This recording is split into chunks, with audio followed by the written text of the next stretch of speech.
So I think when we talk about customer conversations, I put it in the chat earlier.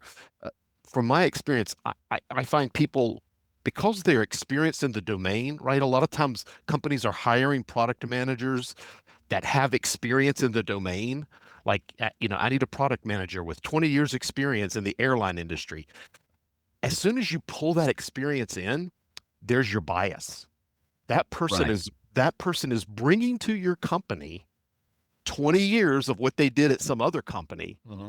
And so they're never listening. They hear the cussing, but they're like, yeah, that's just the way it is. Right. They throw their hands up. They don't go and ask the follow-up questions, or they're uncomfortable talking to the upset customer, so they don't ever talk to that upset customer because, like, that's that guy or that girl that, and we just don't want to talk to them. Hmm. So Yeah, and I also think I mean, I think there are multiple reasons why people don't do this, and I think we should drill down on that a little bit. But certainly there is an inclination for management as well as product managers to say, you, the product manager, are supposed to be an expert. So you should already know what the problems are. But if I were doing that volunteer gig again, I think I skipped a step. So I heard they had a problem. I observed the problem. I talked to them about the problem. The part I didn't do was ask them if there was any value in me fixing it. I went straight to fixing. And so, in that case, it was very yeah, simple. but you were 12 years old It, at But the it cut the time. profanity out for sure. So you it knew it will, was, yeah. But the part is, so anyway, the part I think all of us miss is, before I go to fix this, I have a strategy to fix this. Before I do, would you like me to do that? Would you be, in our case, would you be willing to pay me to do that in some way? And so I think even there, I rushed, as we all do. I rushed to solutioning.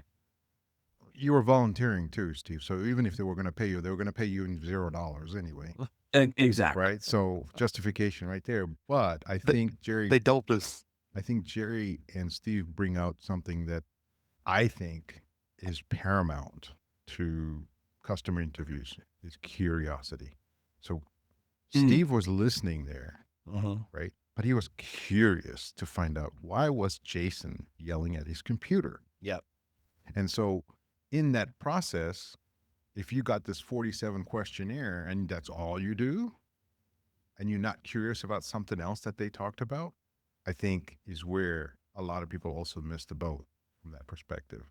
And Yeah. So your yes. argument there is a little bit, how much do people do this as theater? It's like, yes, I talked to a customer, the end.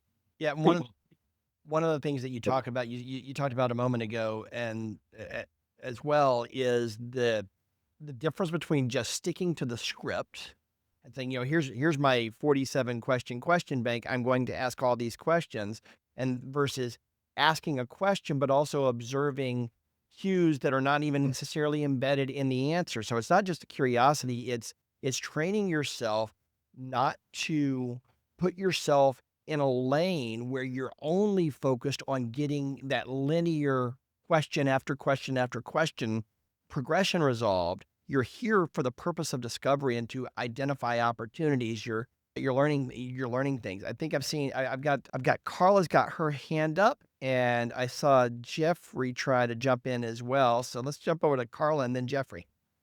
To put my question in the chat.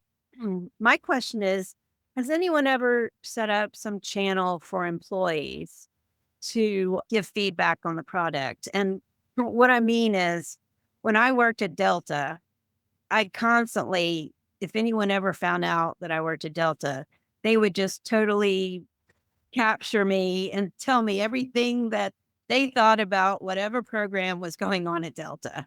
Like, for example, when we launched the diamond status, I was traveling a lot to the Minneapolis location. And anytime someone sat next to me that was a diamond and they found out I worked at Delta, they were like, oh, well, let me tell you about this experience, this experience. And so, I just would be proactive and go to the business owners of that area and say, this is feedback I've heard from Diamond members. And then they were able to use that. Or one time I was at the Atlanta Film Festival and there was someone who was an assistant to a big time celebrity. I don't know if you recognize Ian Somerhalder for Vampire Diaries.